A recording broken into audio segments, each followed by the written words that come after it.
సభలాగా చేశాడు. ఎందుకంటే మనం చూస్తే ఎప్పుడు కనిపించిన నైరాంశం అంటే ఒక భయం, ఓటమి భయం. ఈ జనసేన బీజేపీ పొత్తుతోనే సగం భయపడ్డాడు. వాళ్ళ పిచ్చి కుక్కలు ఉంటారు కదా, మాట్లాడే పిచ్చి కుక్కలు, అంటే వాళ్ళు అభివృద్ధి విషయంలో మాట్లాడరు, తిట్టే విషయంలో పవన్ కళ్యాణ్ గారిని, చంద్రబాబు నాయుడు గారిని ఇలా రకరకాలుగా మాటలు తూటాలతో ప్రజల్ని భయభ్రాంతులకు గురి చేసే నాయకులను వదులుతాడు. నిన్న కూడా ఆ ఇద్దరు నాయకులను వదిలాడు ఆల్మోస్ట్ 2 గంటలు. అంబటి రాంబాబుని, అనిల్ కుమార్ యాదవ్ని వాళ్ళ సొంత జిల్లాల నుండి మార్చి పక్క జిల్లాలకు మార్చినా సరే వాళ్ళు ఆ ఓటమి భయం పోలేదు. నిన్న అసలుకి ఇంతవరకు అంటే మన ప్రధానమంత్రి గారు కానివ్వండి, మోడీ గారు కానివ్వండి, లేదంటే గతంలో చంద్రబాబు నాయుడు గారు కానివ్వండి, ప్రజల్లోకి వెళ్ళి అనేక సభలు పెట్టారు. ఆల్మోస్ట్ ఇంతకన్నా ఎక్కువ అంటే 15 లక్షలని నిన్నటి నుండి మొన్న 3 రోజుల నుండి సాక్షిలో ఊదరకూడదు. 15 లక్షలని చివరికి 40,000 30,000 మంది జనాలతో కవర్ చేసి దాన్ని అంటే ఇంతవరకు ఏ ప్రజావేదికకు కానీ ఏ మీటింగ్కి కానీ గ్రీన్ మ్యాట్ వేసిన దాఖలాలు లేవండి. ఎందుకంటే అలా ఎవరు చేస్తారంటే సినిమా ఇండస్ట్రీ వాళ్ళు, రాజమౌళి కానీ లేదంటే మొన్న వచ్చిన హనుమాన్ మూవీ ఆ డైరెక్టర్స్ కానీ చేస్తారు.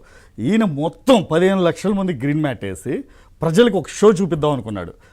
ఆ షో కాస్త జనాలు రాకపోయేసరికి 2 గంటల ఆలస్యం, పాటలు, జగన్న చిందులు, తర్వాత అరుపులు, బ్యాక్గ్రౌండ్ వెనకాల ఏంటి జనవేరి అనే అరుపులు, ఇక చివరికి పిచ్చి గంగిర్లు బుట్టి జగన్మోహన్ రెడ్డికి చివరికి ఏం చేయాలో అర్థం కాక 2 గంటల ఆలస్యంగా మీడియాని ఇంతవరకు ఏ మీడియా నియంత్రించిన దాఖలాలు లేవండి గతంలో. అంటే నేషనల్ మీడియా కావచ్చు, లోకల్ మీడియా కావచ్చు, వాళ్ళకి లోకల్ ఎస్పీ చేత నోటీసులు ఇప్పించి 149 నోటీసులు ఇప్పించి వాళ్ళని మీడియా వాళ్ళని కూడా నియంత్రించి భయపెట్టి చివరికి ఒక గ్రీన్ మ్యాట్ షో ముఖ్యమంత్రిగా మిగిలిపోయాడు. ఇంతవరకు మన దేశంలో గ్రీన్ ఫీల్డ్ ఎయిర్పోర్ట్లు చూసాం కానీ గ్రీన్ మ్యాట్ ముఖ్యమంత్రి లేదా పరదాల చాటును దాక్కునే ముఖ్యమంత్రిని ఇంతవరకు ఎక్కడ చూడలేదు. పరదాలు కూడా మొదట్లో ఆయన గ్రీన్లే వేసేవారు, ఫస్ట్ లో పరదాలు కూడా గ్రీన్ మ్యాటే వాడేవాడు. ఎందుకంటే తనకు ఒక గ్రీన్ అనేది బాగా అచ్చొచ్చింది. ఎందుకంటే రిషికొండను బోడిగుండు చేసి దానికి నేషనల్ ట్రిబ్యునల్ వాళ్ళు, గ్రీన్ ట్రిబ్యునల్ వాళ్ళు నోటీసులు ఇస్తే దానికి చుట్టూ గ్రీన్ మ్యాట్ కప్పి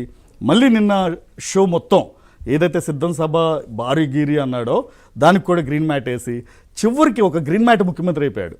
ఇక అంటే ఎప్పుడైతే అమరావతి అంతా గ్రాఫిక్స్ గ్రీన్ మ్యాట్ అని మిమ్మల్ని అంటాడు జగన్మోహన్ రెడ్డి నైజం ఏంటంటే, ఎందుకంటేనండి తన్ని మనం 10వ క్లాస్ చదువుకున్న వాడికి అంతకన్నా ఆలోచనలు ఏముంటాయి చెప్పండి. నేను నిన్న ఒక వీడియో చూశాను.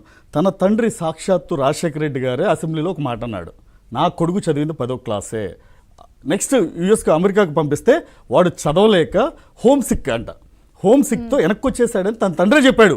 అంటే he's unfit for education. Okay, next ఇప్పుడు హీఈస్ అన్ఫిట్ ఫర్ పాలిటిక్స్. ఎందుకంటే ఏదైతే తన తండ్రి చెప్పాడో అది అక్షరాల నిజమండి.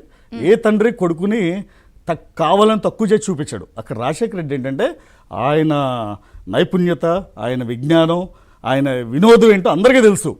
అయితే ఇక్కడికి వచ్చేటప్పటికి నిన్న ఆద్యాంతం చంద్రబాబు నాయుడు గారిని, పవన్ కళ్యాణ్ గారిని తిట్టడమే పనిగా పెట్టుకుని ఆ స్క్రిప్ట్ ఉన్నాడు కదా, script director Sajjala Ramakrishna Reddy and ఇంకో ఆయన శిష్యుడు అంటే కొడుకు ప్లస్ శిష్యుడు భార్గవరెడ్డి ఏదైతే ఇస్తున్నారో ఆ స్క్రిప్ట్ ప్రకారం నిన్న షోకి వచ్చి ఇదే పని.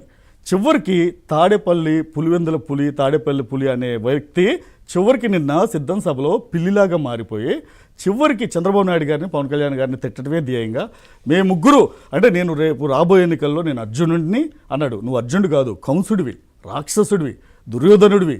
అంటే నువ్వు ఒక కౌరవ సభను పెడదాం అనుకున్నావు నిన్న, అది ఫ్లాప్ షో అయింది. ఎందుకు? ఇద్దరు ధర్మరాజు అర్జునుడు లేదా కృష్ణుడు అర్జునుడు, చంద్రబాబు నాయుడు పవన్ కళ్యాణ్ అనే వ్యక్తుల మీద నువ్వు ఒక ఏదైతే నెపం వేద్దాం అనుకున్నావో అది ఆద్యాంతం ఆ ఫ్రస్ట్రేషన్ కనబడుతుందండి. యుద్ధంలో శ్రీకృష్ణుడి పాత్ర ప్రజలది, నేను ఒంటరిగానే ఎన్నికలకు వెళ్తున్నా, చంద్రబాబు జోబులో ఒక జాతీయ పార్టీ వచ్చిందన్నారు, ఒకసారి అటు కూడా వెళ్ళొద్దాం మనం.